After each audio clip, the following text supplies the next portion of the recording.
продължим? Продължаваме, да. С панел устойчивост и грижа за обществото.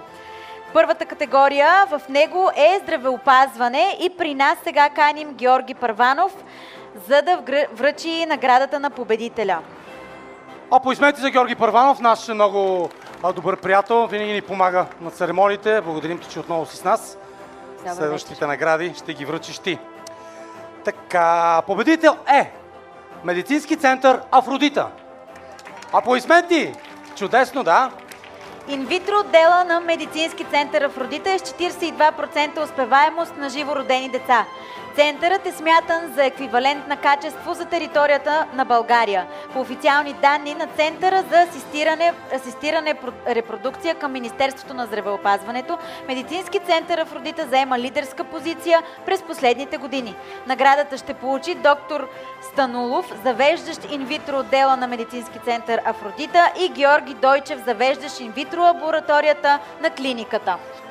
Виждам много дами там, които снимат. Може да си качите после вие на сцената, целият екип да получите наградата. Доктор Станулов е водещ специалист по асистирана репродукция на Балканите. Работил е дълги години в престижни клиники в Англия, Гърция и Австрия. Георги Дойчев има 15 годишен опит като главен ембриолог и един от създателите на най-успешната лаборатория у нас, тази на Медицински център Афродита. Аплодисменти, момчета, страхотни сте!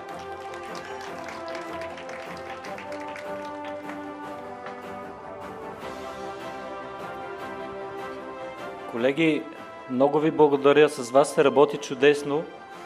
Винаги, когато дойдете на работа, ви виждам с един план в очите и желание да успяваме и да правиме хората щастливи. Много ви благодаря. С вас се работи много лесно. Вие сте чудесни професионалисти. Толкова много години работим заедно и всеки път сме по-добри. Благодаря. Искам и аз да благодаря на екипа на Афродита. И също искам и да благодаря на жените, които ни се довериха, защото тази година забременяха пациентки, за които никой не вярваше, че забременят, но те не се отказаха и благодарение на това постигнаха своята цел да има дете. Поздравления и ви благодарим!